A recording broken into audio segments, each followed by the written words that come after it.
त्रिभुज देखेंगे। त्रिभुज में 3 गो वर्टेक्स होता है, 3 गो कोण होता है और 3 गो भुजा होता है। त्रिभुज का परिभाषा होता है 3 रेखा खंडों से घिरे हुए क्षेत्र को त्रिभुज कहते हैं। इसी को हम लोग त्रिभुज कहते हैं। इसमें त्रिभुज में शीर्ष देखेंगे, शीर्ष यानी वर्टेक्स क्या होता है, तो 3 गो होता है।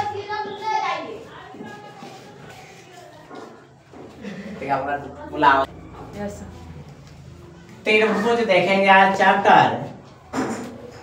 त्रिभुज में 3 गो शीर्ष होता है। त्रिभुज का परिभाषा होता है 3 रेखा खंडों से घिरे हुए क्षेत्र को त्रिभुज कहते हैं।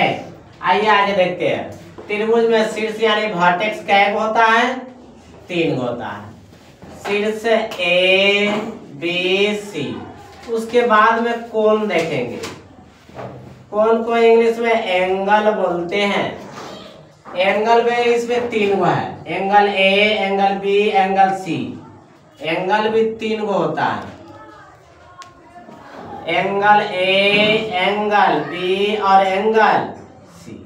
एंगल को ऐसे भी लिख सकते हैं, एंगल ए बी सी और एंगल बी ए सी, और फिर लिख सकते हैं एंगल ए सी बी।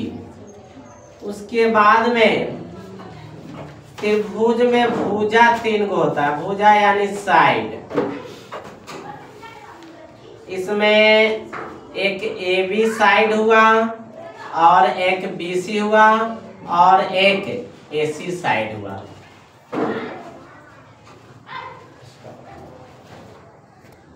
आप त्रिभुज का क्षेत्रफल लिखेंगे तो त्रिभुज का क्षेत्रफल बराबर होता है 1/2 आधार गुणे संगत ऊंचाई। तो इसका आधार BC हुआ और संगत ऊंचाई AD हुआ, तो इसको लिखेंगे 1/2 और आधार हो गया BC गुणे संगत ऊंचाई हो गया AD। अब त्रिभुज का आधार दे दिया 12 सेंटीमीटर और ऊंचाई दे दिया 15 सेंटीमीटर। तो इस त्रिभुज का क्षेत्रफल निकालना है। तो त्रिभुज ABC का क्षेत्रफल 1/2 आधार गुणे संगत ऊंचाई इक्वल टू 1/2 और BC गुणे आधार हो गया BC और ऊंचाई हो गया AD। अब इसमें आधार दे दिया 12 सेंटीमीटर और AD ऊंचाई दे दिया 15 सेंटीमीटर। तो 2 से 1 बार में 6 बार में, अब 15 छक 90 सेंटीमीटर स्क्वायर हो जाएगा। सेकेंड नंबर, एक त्रिभुज लेते हैं जिसका आधार हो गया 15 सेंटीमीटर और ऊंचाई हो गया 20 सेंटीमीटर। तो ये ए बी सी और डी। तो इस त्रिभुज का क्षेत्रफल लिखेंगे 1/2 और आधार हो जाएगा BC गुने ऊंचाई हो जाएगा AD।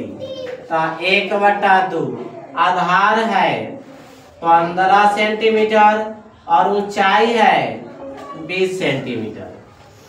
तो ये 2 से 1 बार में और ये 10 बार में, तो इसका क्षेत्रफल हो जाएगा 15 दहाई 150 सेंटीमीटर स्क्वायर।